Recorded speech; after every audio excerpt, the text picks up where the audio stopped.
नमस्कार, राधे राधे सभी साथियों को फिर से एक बार मैं सभी का स्वागत करता हूं ब्रिज स्टडी ग्रुप में। दोस्तों, गणित शिक्षण विधियों से संबंधित 25 अति महत्वपूर्ण प्रश्न लेके आया हुआ हूं, जो रीट परीक्षा की दृष्टि से बहुत महत्वपूर्ण रहने वाले हैं साथियों। 27 तारीख को होने वाले रीट परीक्षा में इन जो मैं क्लास ले रहा हूं उनमें से सभी प्रश्न फंसने की फुल संभावना है साथियों, क्योंकि ये सभी प्रश्न प्रीवियस ईयर के हैं या परीक्षा में आने की संभावनाएं दृष्टि से बनाए गए हैं साथियों। दोस्तों, आपने अभी तक मेरे चैनल को सब्सक्राइब नहीं किया तो चैनल को सब्सक्राइब कर लें, बेल आइकन को ऑन कर लें और वीडियो को लाइक शेयर जरूर करें। वीडियो को पूरा एंड तक जरूर देखें साथियों, और अपने साथियों को शेयर करना ना भूलें।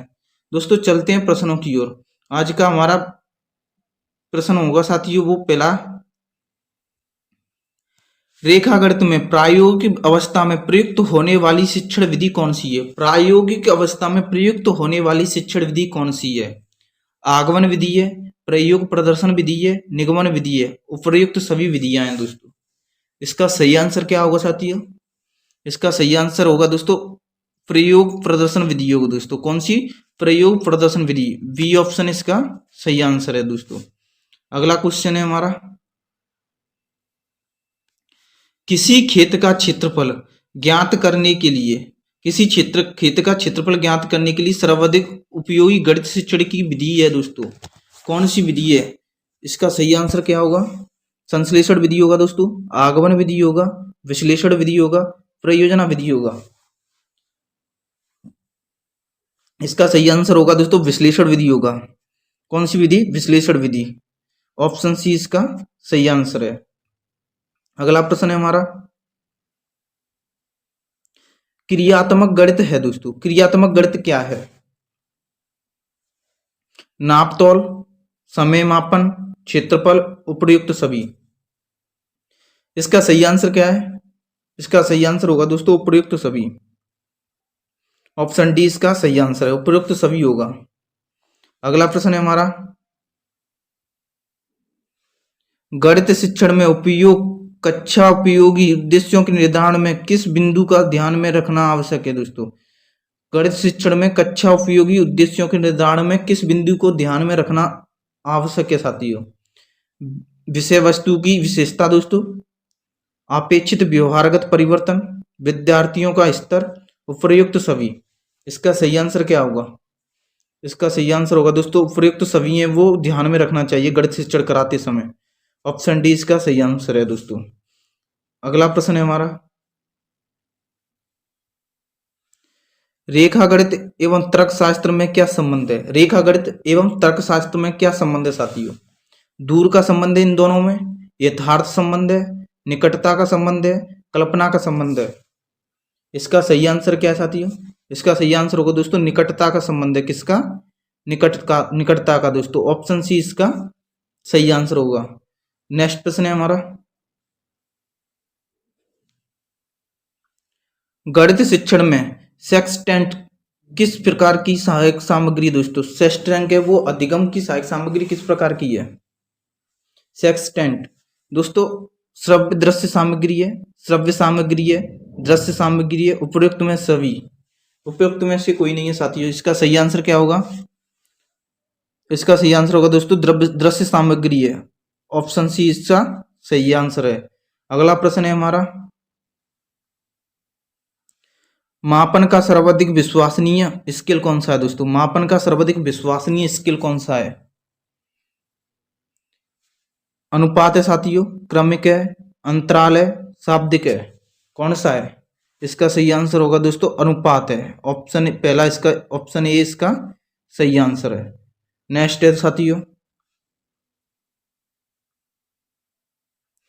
बेलनाकार आकृति का पृष्ठीय क्षेत्रफल ज्ञात करने के लिए सर्वश्रेष्ठ शिक्षण विधि है दोस्तों। बेलनाकृत आकृति है उसका पृष्ठीय क्षेत्रफल ज्ञात करने के लिए सर्वश्रेष्ठ विधि है। कौन सी है? आगमन और निगमन विधि है, सूत्र विधि है, निगमन विधि है, विश्लेषण संश्लेषण विधि है। इसका सही आंसर क्या होगा साथियों? इसका सही आंसर होगा दोस्तों विश्लेषण और संश्लेषण विधि है। ऑप्शन डी इसका सही आंसर है। अगला प्रश्न है हमारा, दोस्तों ये प्रश्न बहुत महत्वपूर्ण है, इसमें दो प्रश्न हल होंगे। कौन से दोस्तों? सुना, राज्य की समृद्धि गणित की उन्नति तथा विकास पर निर्भर करती है। ये कथन किसका है साथियों? ये कथन दोस्तों नेपोलियन का है। किसका है? नेपोलियन का है। क्या कथन है? राज्य की समृद्धि गणित की उन्नति तथा विकास पर निर्भर करती है। ये कथन किसका है? नेपोलियन का। ये कथन गणित के किस मूल से संबंधित है साथियों? इसमें पूछ रहा है गणित के किस मूल से संबंधित है? प्रयोगात्मक मूल्य से, अनुशासनात्मक मूल्य से, सांस्कृतिक मूल्य से, सामाजिक मूल्य से। इसका सही आंसर क्या होगा? इसका सही आंसर होगा दोस्तों सामाजिक मूल्य से। ऑप्शन डी इसका सही आंसर है। किससे? सामाजिक मूल्य से है दोस्तों। अगला क्वेश्चन है हमारा, गणित में मौखिक कार्यों का सर्वाधिक क्या लाभ है दोस्तों? गणित में मौखिक कार्यों का सर्वाधिक क्या लाभ है? मानसिक विकास में सहायक होगा दोस्तों, मूल्यांकन कार्य आसान होगा दोस्तों, विद्यार्थी को श्रम को दूर करता है दोस्तों, अभ्यास पुस्तिकाओं की बचत करता है दोस्तों। इसका सही आंसर क्या है साथियों? इसका सही आंसर क्या होगा साथियों? इसका सही आंसर होगा दोस्तों मानसिक विकास में सहायता प्रदान करता है दोस्तों। ऑप्शन ए इसका सही आंसर है। चलते हैं अगले प्रश्न की ओर। अगला प्रश्न है हमारा, गणित में मानसिक कार्य किससे संबंधित होते हैं दोस्तों? गणित में मानसिक कार्य किससे संबंधित होता है दोस्तों? गणित के व्यवहारिक पक्ष से, गणित के क्रियात्मक पक्ष से, गणित के सैद्धांतिक पक्ष से, उपयुक्त सभी से साथियों। इसका सही आंसर क्या होगा साथियों? इसका सही आंसर होगा दोस्तों गणित के क्रियात्मक पक्ष से। ऑप्शन बी इसका सही आंसर है। अगला प्रश्न है हमारा, गणित के नियम व निष्कर्ष कैसा होता है दोस्तों? गणित के नियम व निष्कर्ष कैसे होते हैं साथियों? वस्तुनिष्ठ होती हैं, सार्वभौमिक होती हैं। वस्तुनिष्ठ सार्वभौमिक ए और बी दोनों हैं साथियों, इसमें उपयुक्त में से कोई नहीं।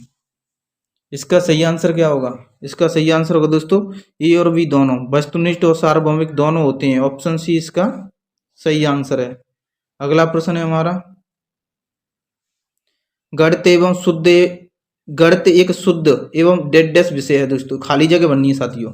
गणित एक शुद्ध विषय है, कौन सी है दोस्तों? सत्य असत्य विषय है, काल्पनिक विषय है, सत्य विषय है, वास्तविक विषय है। इसका सही आंसर क्या होगा? इसका सही आंसर होगा दोस्तों सत्य विषय। ऑप्शन सी इसका सही आंसर है। अगला प्रश्न है हमारा, समुचित सिद्धांत का अध्ययन किसके सिद्धांत से संभव है दोस्तों? समुचित सिद्धांत का अध्ययन किसके सिद्धांत से संबंधित है? संभव है साथियों बीजगणित के सिद्धांत से, रेखा गणित के से, अंक गणित के से, उपयुक्त सभी से। इसका सही आंसर क्या होगा? इसका सही आंसर होगा दोस्तों बीजगणित के सिद्धांत से। ऑप्शन ए इसका सही आंसर है। अगला प्रश्न है हमारा, वृत्त की परिधि ज्ञात करने के लिए किस शिक्षण विधि का प्रयोग किया जाएगा दोस्तों? वृत्त की परिधि ज्ञात करने के लिए कौन सी शिक्षण विधि का प्रयोग किया जाएगा? इसका सही आंसर क्या होगा दोस्तों? निगमन, आगमन विधि, संश्लेषण विधि, प्रयोगशाला विधि। इसका सही आंसर होगा दोस्तों प्रयोगशाला विधि का उपयोग किया जाएगा वृत्त की परिधि के लिए। ऑप्शन डी इसका करेक्ट आंसर है। नेक्स्ट प्रश्न है हमारा,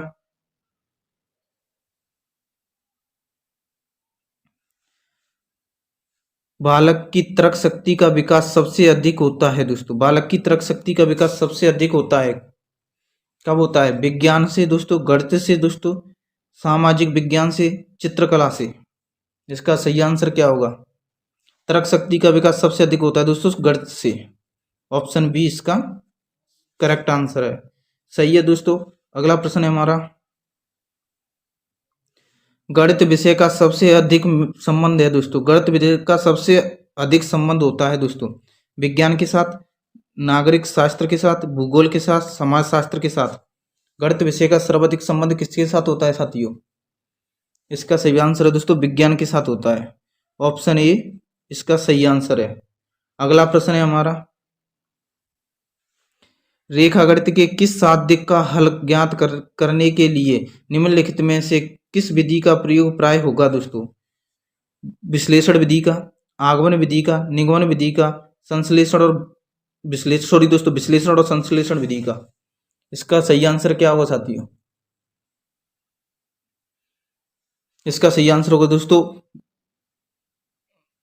ये दोस्तों विश्लेषण और संश्लेषण विधि। ये दोस्तों संश्लेषण और विश्लेषण विधि का होगा दोस्तों। ऑप्शन डी इसका सही आंसर होगा दोस्तों। ये दोस्तों विश्लेषण और संश्लेषण विधि है।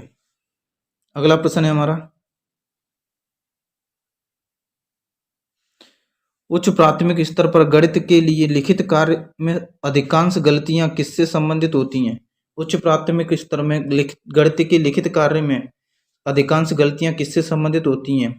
मूलभूत क्रियाओं से, दशमलव भिन्न से, एक की नियम से दोस्तों, उपयुक्त सभी। इसका सही आंसर क्या होगा? इसका सही आंसर होगा दोस्तों मूल क्रियाओं से संबंधित होती हैं। किससे? मूल क्रियाओं से। ऑप्शन ए इसका सही आंसर है। नेक्स्ट प्रश्न है हमारा, रेखागणित आकृतियों के शिक्षण में सर्वप्रथम प्राप्त उद्देश्य क्या है दोस्तों? रेखागणित आकृतियों के शिक्षण में सर्वप्रथम प्राप्त उद्देश्य कौन सा होता है? ज्ञानात्मक, अनुप्रयोगात्मक, अवबोधात्मक, कौशलात्मक। इसका सही आंसर क्या होगा? इसका सही आंसर होगा दोस्तों कौशलात्मक होता है। ऑप्शन डी इसका राइट आंसर है। चलते हैं अगले प्रश्न की ओर। अगला प्रश्न है हमारा, दोस्तों अभी तक आपने वीडियो को लाइक नहीं किया तो लाइक करें, शेयर करें, और चैनल पर जो साथी हमारे साथ पहली बार जुड़ रहे हैं वो चैनल को सब्सक्राइब जरूर करना। आगमन विधि में शिक्षण सूत्र का प्रयोग होता है दोस्तों। आगमन विधि में कौन से शिक्षण सूत्र का प्रयोग होता है? आगमन विधि नियम से उदाहरण की ओर, सूक्ष्म से स्थूल की ओर, ज्ञात से अज्ञात की ओर, उपयुक्त सभी सूत्र हैं दोस्तों। इसका सही आंसर क्या है दोस्तों? कमेंट में पिन करना साथियों। दोस्तों वीडियो कैसी लगी? अच्छी लगी तो वीडियो को लाइक शेयर जरूर करें, और जो साथी पहली बार आ रहे हैं वो चैनल को सब्सक्राइब जरूर करना। इसका आंसर कमेंट में जरूर देना साथियों। थैंक यू दोस्तों, मिलते हैं अगली वीडियो में इसके आंसर के साथ।